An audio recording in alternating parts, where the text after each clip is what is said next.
Hoy vamos a hablar sobre los riesgos sociales y rutas de atención integral en la salud materno-infantil. Yo soy Jenny Esperanza Silva Valle, enfermera de la Fundación Santa Fe hace 7 años y en compañía de Ángela Patricia Herrera Martínez, trabajadora social, vamos a abordar el tema a grosso modo sobre las rutas de atención integral en la población. Nuestro contenido, vamos a ver generalidades, concepto general, rol del profesional de enfermería en las rutas de atención integral, grupo de trabajo interdisciplinario, rol del trabajador social, determinantes sociales, ruta de atención integral en la primera infancia, tipología de violencia y maltrato físico, regulación normativa y activación de rutas de atención. Quería yo hacerles una pregunta acerca de, ¿saben ustedes cuántas mujeres en gestación mueren al día a nivel mundial? Y esto nos aborda que todos los días aproximadamente 830 mujeres mueren por causas prevenibles relacionadas con el embarazo y el parto en todo el mundo. El 99% de todas las muertes maternas ocurren en países en desarrollo y la mortalidad materna es más alta entre las mujeres que viven en zonas rurales y en las poblaciones más pobres. En comparación con otras mujeres, las adolescentes enfrentan un mayor riesgo de complicaciones y muerte como resultado del embarazo. La Organización Panamericana de la Salud nos da unos objetivos y nos demuestra que la atención antes, durante y después del parto puede salvar la vida de las mujeres y de los recién nacidos. Entre 1990 y 2015, la mortalidad materna en todo el mundo disminuyó en un 44%. Entre el 2016 y el 2030, como parte de los Objetivos de Desarrollo Sostenibles, el objetivo es reducir la tasa global de mortalidad materna a menos de 70 por cada 100.000 nacidos vivos. Es por esto que es importante establecer y tener conocimiento qué es el riesgo en salud. Según el Plan Decenal de Salud Pública, concibe el riesgo en salud como la probabilidad de ocurrencia de un evento no deseado, evitable y negativo para la salud del individuo, que puede ser también el empeoramiento de una condición previa a la necesidad de requerir más consumo de bienes y servicios que hubiera podido evitarse. Esta versión la tenemos del 2013 y nos acompaña una versión más reciente en el 2018, donde realizan una gestión integral del riesgo de salud que se entiende como una estrategia transversal de la política de atención integral en salud, las PAIS, que se fundamentan en la articulación e interacción de los agentes al sistema de salud y otras entidades para identificar, evaluar, medir e intervenir desde la prevención hasta la paliación y llevar a cabo el seguimiento y monitoreo de los riesgos para la salud de las personas, familias y la comunidad, orientando el logro de resultados de salud y del bienestar de la población. Esta versión nos acompaña desde el 2018 y va implementada desde el 2018 al 2031.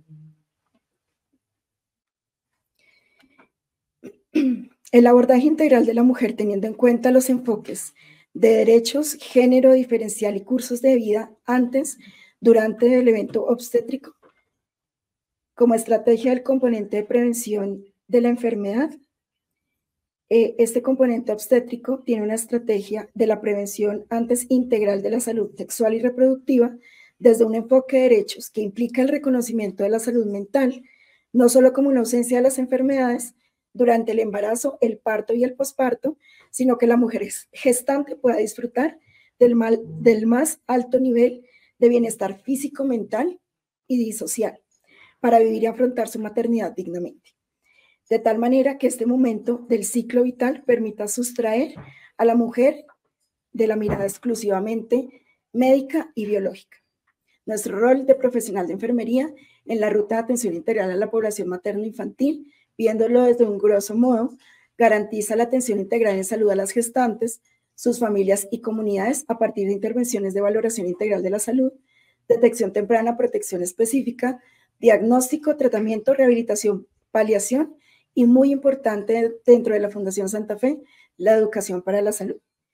Mejoramiento de la calidad de todo el continuo de atención, el logro de los resultados esperados en la salud, la seguridad y aumento de la satisfacción de las usuarias y la optimización de los usos de los recursos.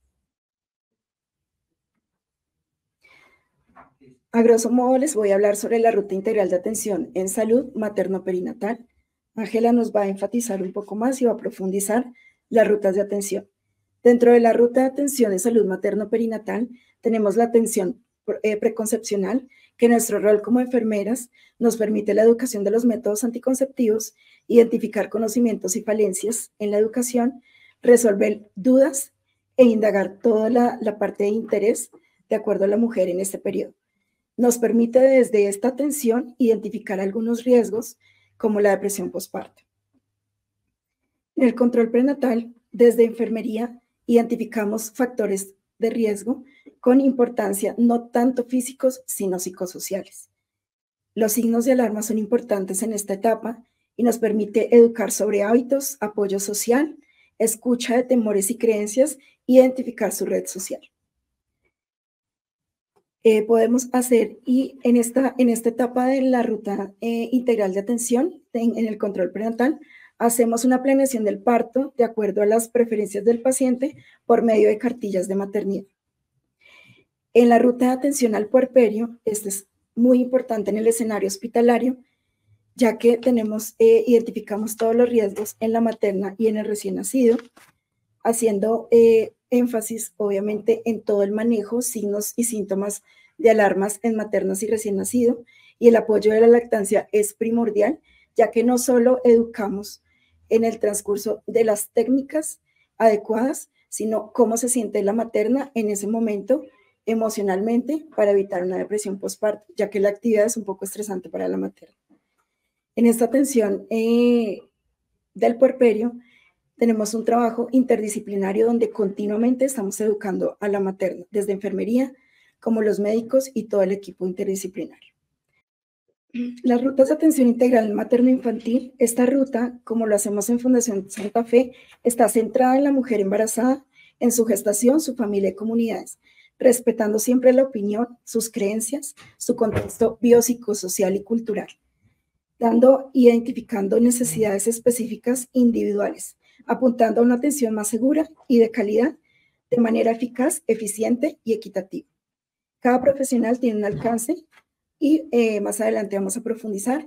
Enfermería es el primer eslabón para identificar situaciones de riesgo en compañía de todo el equipo interdisciplinario.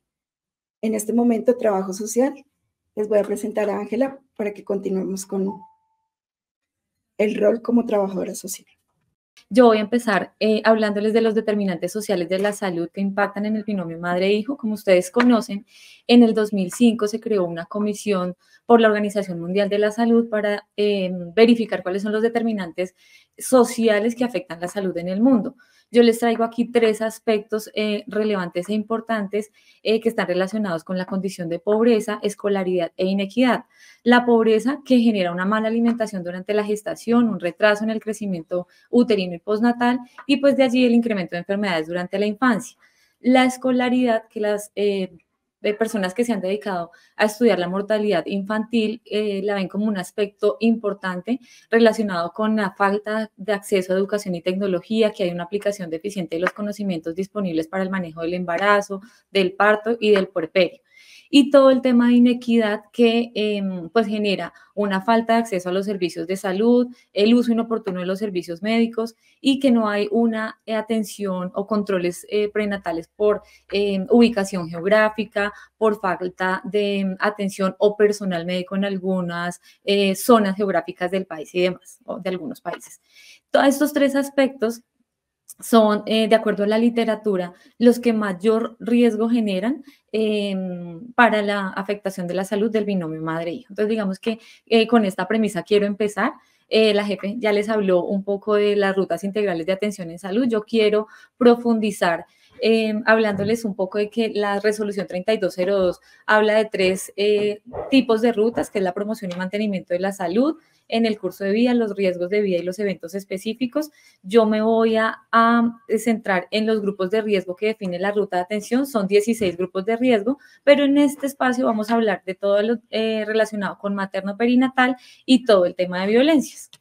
Con relación a la ruta integral materno-perinatal, quiero mencionarles en este espacio 4 aspectos importantes, que es la atención preconcepcional, que tiene un referente normativo, está la política de salud sexual y reproductiva y el COMPES de prevención de embarazo en adolescentes, que allí los factores de riesgo están relacionados precisamente con esos determinantes sociales que hablábamos, y es la falta de educación y comunicación para el ejercicio de la salud, de una atención, de una sexualidad libre, placentera, autónoma, que tengan que no haya ninguna discriminación, que no haya ningún tipo de violencia o acceso a los servicios de salud.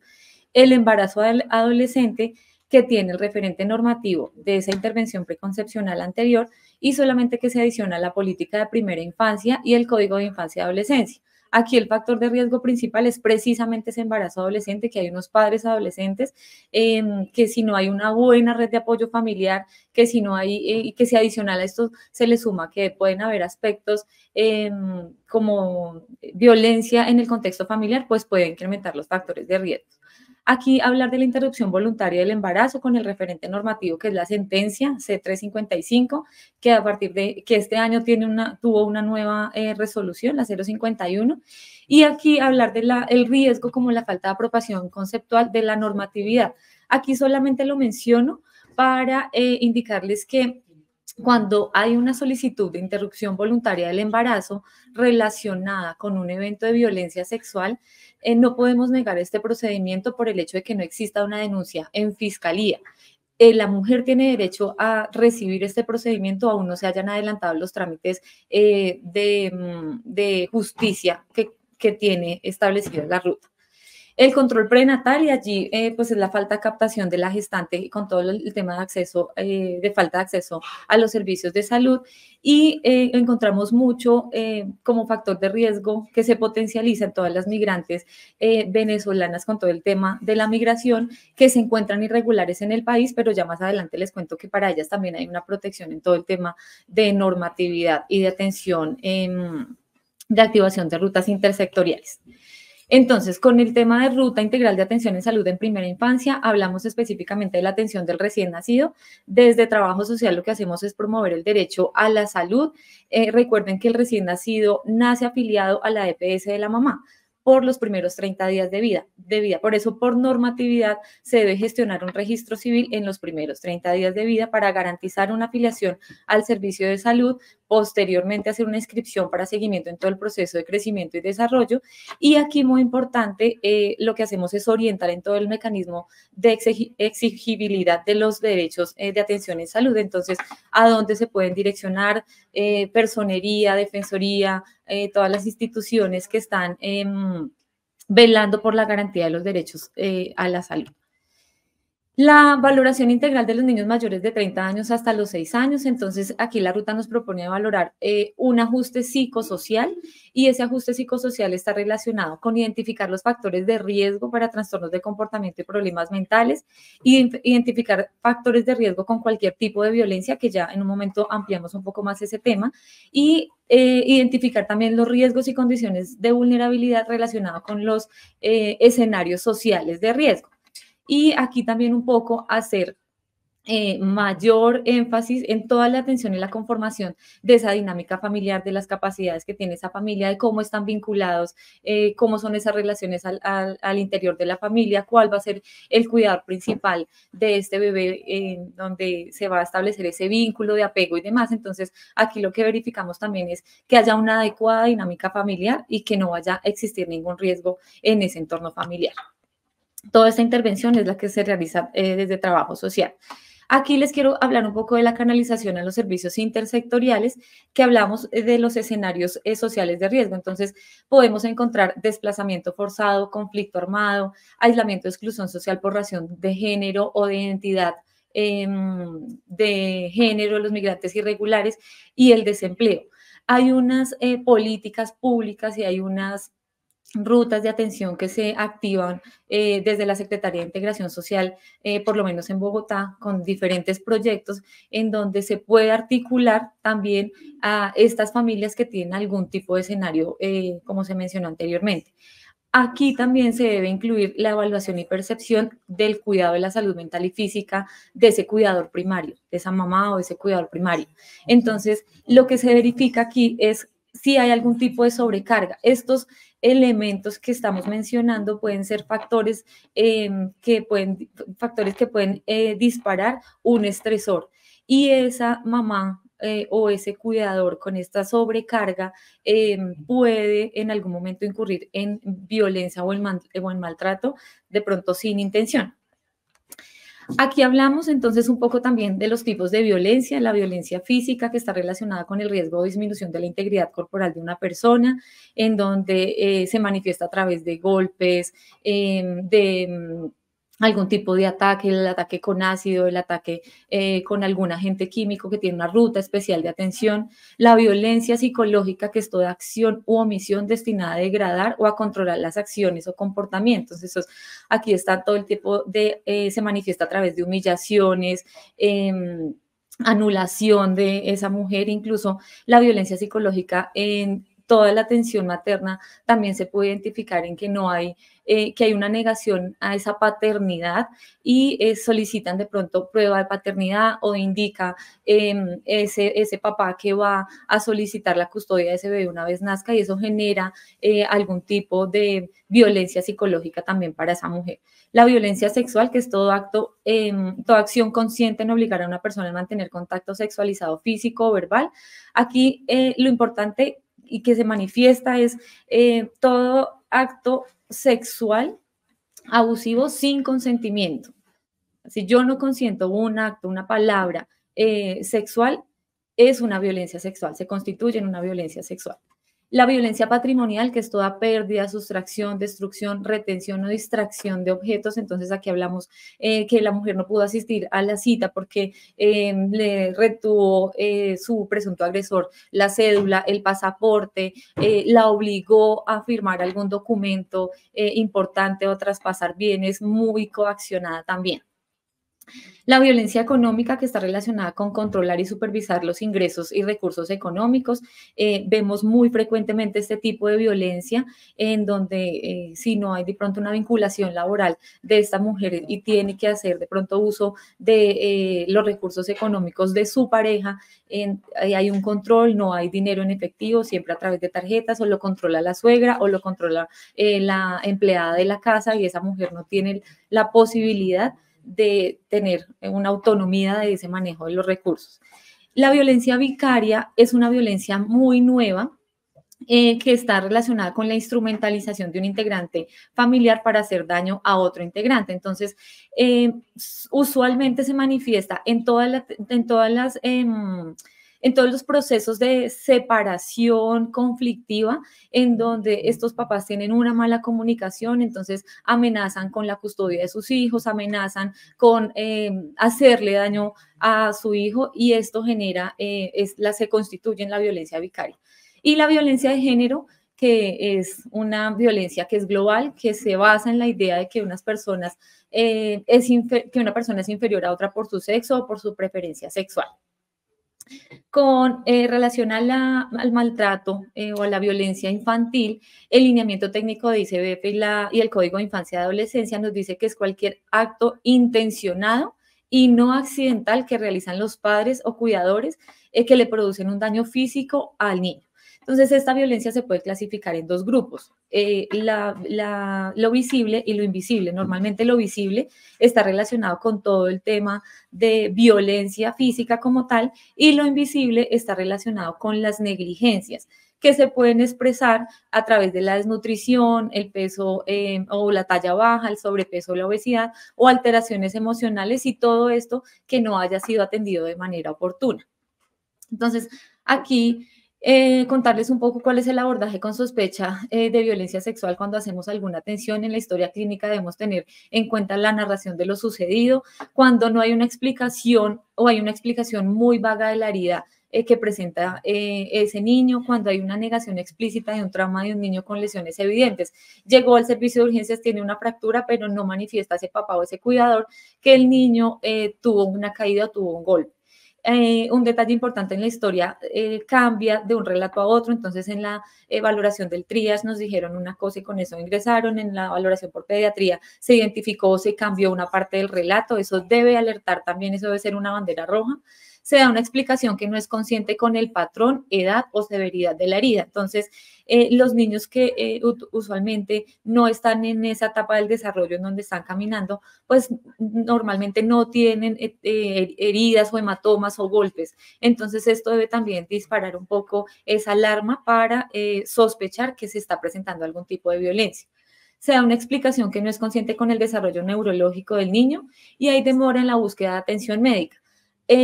Cuando hay una consulta tardía, esto se constituye en una negligencia. Siempre, siempre los niños deben recibir una atención oportuna, porque la consulta tardía o la demora en atender esa consulta puede profundizar la gravedad de la lesión o de la herida y demás. Aquí un poco para hablarles de cuál es el examen físico, que cuando hacemos abordajes no necesariamente tenemos que ser el pediatra quien identifique. Enfermería está la mayor parte del tiempo con los pacientes y pueden evidenciar también en el examen físico algunas situaciones de riesgo que pueden ser sugestivas de violencia. Entonces, en la piel todo el tema de lesiones en patrón, quemaduras, hematomas. Acá les presento un poco estas quemaduras que son simétricas en manos o en pies, que sugieren de pronto que el niño fue sumergido en algún tipo de líquido hirviente. Las quemaduras en piel con cigarrillo, por ejemplo, este tipo de lesiones en la boca, en los ojos y en las orejas que generan o que son sugestivas de algún tipo de golpe, que se produjo algún golpe. Estas heridas que se presentan en la piel, que son muy paralelas, que pueden ser sugestivas de algún tipo de palmada o que se utilizó algún cable de equipo, de aparato electrónico, o el tema de mordeduras, que dependiendo la dimensión de esa mordedura, puede estar relacionada con que fue una mordedura de un adulto, de un niño o incluso de algún animal. Las lesiones óseas, acá para comentarles que las fracturas en niños que no caminan no son usuales. Entonces, cuando hay una fractura en un niño que no tiene una correlación médica, hay que verificar que efectivamente no se esté presentando algún tipo de lesión. Cuando hay múltiples fracturas o fracturas antiguas, eso también debe alertarnos. Cuando hay fracturas en huesos largos, normalmente no se presentan, no tiene, digamos que tienen relación con algún tipo de violencia. Discúlpenme, aquí antes hay una mnemotecnia que nos sirve muchísimo en toda la atención que realizamos a los menores o iguales a 4 años y nos dice que todo el tema de hematomas en el torso, en el cuello o en las orejas son sugestivas de violencia y se deben indagar, y se debe indagar un poco más profundo de por qué se produjo esa lesión. Entonces, para que ustedes lo tengan en cuenta, esta mnemotecnia es muy fácil de recordar y para tener en cuenta también en esas intervenciones. Las lesiones tóraco-abdominales, entonces aquí hablamos de de los niños que llegan con algún tipo de edema pulmonar, de neumotórax. Estas lesiones tóraco-abdominales son la segunda causa de muerte en niños. Entonces hay que estar muy alerta con este tipo de lesiones y el trauma cráneoencefálico que sugiere también, es la primera causa de mortalidad infantil por violencia. Y está muy relacionado también con el síndrome del bebé zarandeado, el bebé sacudido, que está relacionado también con lo que les hablaba anteriormente, de esa fatiga del cuidador, que el niño llora mucho, que está muy irritable y ese cuidador con agobio, pues lo que hace es cogerlo y zarandearlo y eso produce trauma cráneoencefálico que genera también muerte. Aquí lo que les hablaba de la evidencia de algún tipo de negligencia, la negligencia está relacionada con la no atención física de alguna necesidad y está muy relacionada también con toda la atención en salud. Hay negligencia emocional también cuando existe algún tipo de violencia en el contexto familiar, cuando hay unas familias que tienen muchas dificultades en su comunicación y aunque no haya una violencia como tal que genere algún golpe en el niño, esa exposición también se constituye en una negligencia y es un factor de riesgo. En cuanto a la regulación normativa, les traigo esta información, digamos, estas dos leyes, la ley 2089 del 2021, con la cual se prohíbe el castigo físico y los tratos crueles y humillantes a los niños. Entonces, a partir de esta normatividad, desde el 2021, la crianza utilizando el castigo físico es un delito. Por eso es que es tan importante identificarla y activar todas las rutas para protección de nuestros menores. Y la ley 2126, que es la que regula la conformación de las comisarías de familia, en donde se amplía un poco esta atención, y esta ley lo que dice es que a partir del 2021 se constituyen violencia, ya no se habla de violencia intrafamiliar, sino violencia en el contexto familiar, y esto aborda todas las personas que viven o no en la misma casa, o incluye a los cuidadores de niños y adultos mayores que pueden estar ejerciendo violencia. Entonces, este tipo de situaciones se constituyen también en una violencia en el contexto familiar. Aquí hablarles un poco de la ruta, o rápidamente de las rutas de atención. Recuerden que el sector salud es la primera puerta de entrada en muchas ocasiones de esas violencias.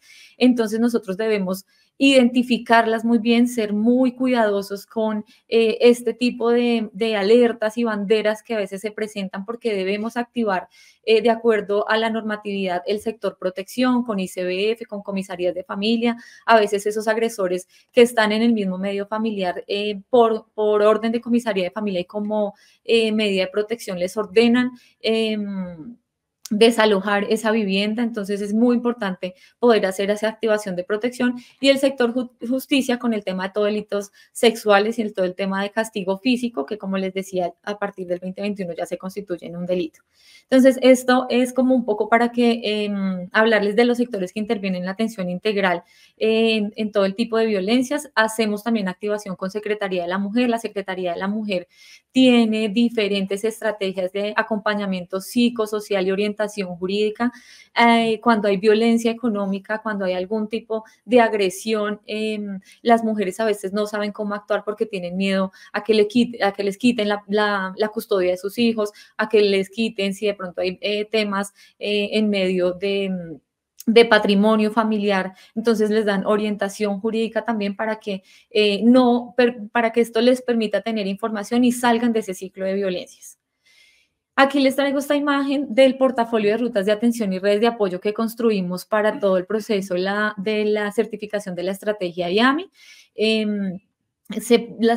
Los funcionarios de la Fundación Santa Fe pueden consultar este portafolio para orientar a las mujeres y niños que atendemos. Entonces, digamos que hay una información de toda la estrategia o la oferta distrital de atención en salud mental, de atención que hay redes de apoyo, diferentes redes de apoyo. Acá les traigo las específicas con temas de atención, en donde están las estaciones de policía, en donde hablamos de las casas de igualdad y oportunidad para las mujeres, las comisarías de familia a nivel distrital en todas las localidades, las casas de justicia, los centros de denuncias de la Fiscalía, la Defensoría del Pueblo y el Instituto Colombiano de Bienestar Familiar, la línea 141, en donde se pueden hacer todos los reportes. Y finalmente, pues les dejo con estas dos reflexiones de parte de Enfermería y de Trabajo Social.